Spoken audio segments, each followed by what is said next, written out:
কোষ্ঠকাঠিন্য প্রতিরোধের জন্য কিন্তু এক ধরনের প্রচলন আছে যে ইসবগুলের ভুসি খাওয়া নিয়মিত, কিংবা তোকমা দানা এগুলো দিয়ে শরবত করে খাওয়া।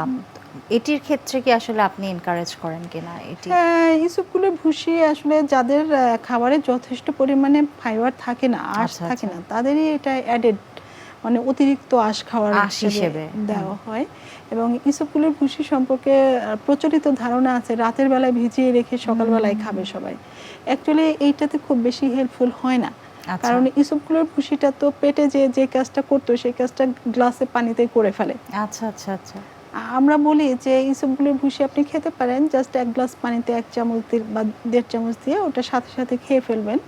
এবং ইসবগুলের ভুসি খেলে কিন্তু আপনাকে অতিরিক্ত 1/2 লিটার পানি খেতে হবে। আচ্ছা, এর মেকানিজমটা আসলে কি? মেকানিজমটা হচ্ছে ইসবগুলের ভুসিটা দেখবেন যে একটু ভিজিয়ে রাখলে ওটা পানি ফুলে শুষে যায়, নেয়। পানি শুষে নেয়। তো ওটা যখন আমরা খাই তখন খাদ্যনালীতে যেয়ে পানি শুষে নেয়, নিয়ে মল তৈরি করে। আচ্ছা, তো আপনার যদি পানি শূন্যতা থাকে উল্টো আরো মল শক্ত হয়ে ডিহাইড্রেশন যায়। হবে বা আরো হ্যাঁ, শক্ত হয়ে যেতে শক্ত পারে। হয়ে যায়। আচ্ছা, তো অনেকেরই কিন্তু এক ধরনের টেন্ডেন্সি আছে যে কোষ্ঠকাঠিন্যের সমস্যাতে বিভিন্ন ধরনের আসলে ঘরোয়া পদ্ধতি ব্যবহার করা, এটি শিশুদের ক্ষেত্রে বেশি হয়ে থাকে। বিভিন্ন পদ্ধতি ব্যবহার করে আসলে মলত্যাগ করবার যে চেষ্টা, এটি কিন্তু থাকে অনেকের ক্ষেত্রেই, এবং এটি হয়ে গেলে অপচিকিৎসা নেবারও এক ধরনের প্রবণতা আছে এখনও কিছু অংশ মানুষের মধ্যে আমাদের। তো তাদের জন্য বা আমাদের দর্শকদের জন্য আপনার কি উপদেশ থাকবে এক্ষেত্রে?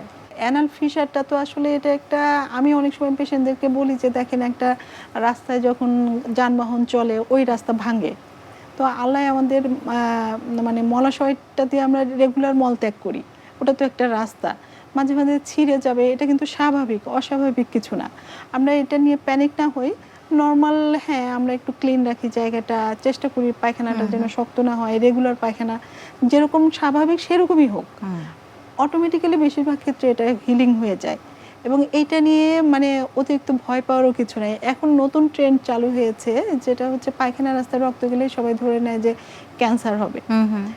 ক্যান্সার কিন্তু আসলে অত বেশি হয় না, বেশিরভাগ ক্ষেত্রে অ্যানাল ফিশার বা পাইলস যেটা আমরা হিমোরয়েড বলি সেগুলোর ব্লিডিং হয়।